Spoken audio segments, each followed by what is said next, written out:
Hi everyone, my name's Stefan, I'm a pulmonologist. In this video I will review the Spiromax device, which is this one here. I hope you can read it. This is basically a generic medication, a generic inhaler that's similar to Symbicort. So Symbicort Turbuhaler. Slightly different way of using it. So in this video I'm just going to review it a little bit and tell you what it contains and how to use it. I'll demonstrate on myself how to use it. So first of all, this, as I said, is similar to Symbicort, so it's a combination inhaler. So DuoResp Spiromax, it may come in a different name depending on where you live, but basically if it's a Spiromax device, so I'm not endorsing this inhaler over other inhalers. This is just a demonstration, a review. Please discuss with your doctor whether you should be on this one or another one or something else entirely. It's really a decision that needs to come from you and your doctor. I cannot endorse anything. This is just me presenting different inhalers that are out there on the market so you can make an informed decision. Now, this inhaler, like I said, because it's similar to Symbicort, it contains two medications inside. One is a corticosteroid and one is a bronchodilator. What does this mean? A corticosteroid is an anti-inflammatory medication that controls the inflammation in the airways, and a bronchodilator, long-acting bronchodilator, is a medication that opens up the airways and keeps them open for a longer period of time, generally about 12 hours. So ideally, you would use this medication about twice a day. Now, that's not always the case. Your doctor may prescribe this in a different way, depending on how they feel you are doing clinically. So the treatment regimen will differ slightly from one person to the next. Now, this device is like a white sort of looking tube. It has a dose counter at the back, which is quite useful because you know how many doses are left in the inhaler. Again, these go from 44, 46, right? So there's like a 2 gap between the numbers. So they won't go down as quickly as you might expect, but they will, don't worry. Now, the other thing about this Spiromax device is that it eliminates a step. So compared to the Symbicort device, it's maybe slightly simpler to use. So you can see that it has this little transparent tip here. So basically, if you flick this open, right, you can see that it sort of starts to expose something. And then if you continue, it went click, it made like a clack sound, right? So that just means that it's ready to use. So you can see that it has a little hole here, a little gap. This is where the air goes in and then picks up the powder from the inhaler, and then that's what you breathe in.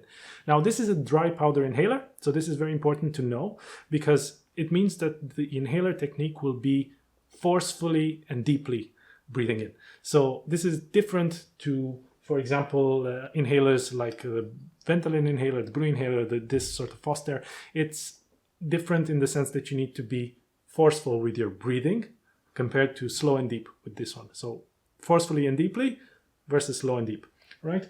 But let's just demonstrate how this works. So this is activated at this point. Because I've opened this, it went clack, it's ready to go.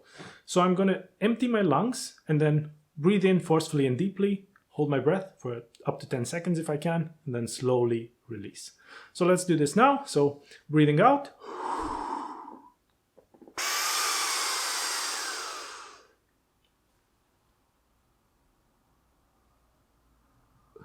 And slowly release. Right, so I felt the powder going in. So this is again something slightly different. Maybe with other inhalers such as Symbicort, you may not feel it as much. This is just little differences between the inhalers. But it doesn't mean one is necessarily better than the other. It's just the way they are designed, different devices, different engineering, let's say. Now, once you've taken the dose, you basically close this lid. It can be a bit fiddly, but it goes clack again, and then that's it. It's done. You've taken the dose, you've closed it, it's ready. It's very simple to use. So let's do that again so we can really grasp the technique. So you hold the little white bit, and you open the lid, right? Goes clack. That means that it's activated, right? So now it's ready to go.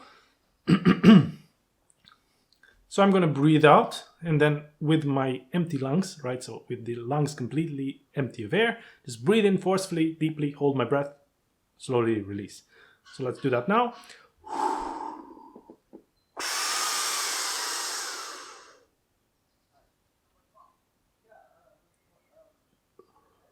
And slowly release. So this is basically what it is.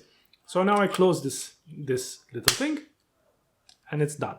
Now, very important with inhalers that contain corticosteroids, all of the inhalers that contain corticosteroids, it's very important once you're done to try to rinse any residual powder or substance, medication, whatever is left at the back of your throat. You really only want that in your lungs, not at the back of your throat.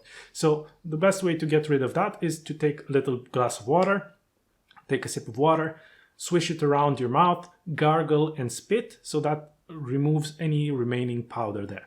This is useful to prevent any sort of oral thrush or any sort of voice hoarseness that might develop from the use of inhalers. So that's a very important step as well that is sometimes overlooked. Now, the pros of this Spiromax device are it's very easy to use. So you can see you just open, ready to use.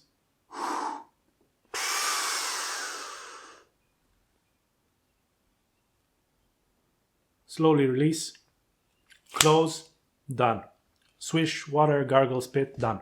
So that's basically, it's very easy to use. That's a big pro in my opinion. A con, it's a dry powder inhaler. So that being said, it may mean that basically you need to produce quite significant airflow to get the powder moving. So you need to really breathe in forcefully and deeply when you do it. You can't just do something like this. That's not going to work. The powder will end up on your tongue, at the back of your throat, won't end up in your lungs. So really, it's not necessarily the best inhaler for people who are very, very breathless and cannot really mobilize a large quantity of air quickly. But otherwise, it's a very nice inhaler. Discuss with your doctor to see which one is the best for your particular condition. If you like this video, please subscribe to the channel. I will make more such medical videos. I will discuss about other inhalers and also about other respiratory medicine topics on this channel. All the best and see you in future videos.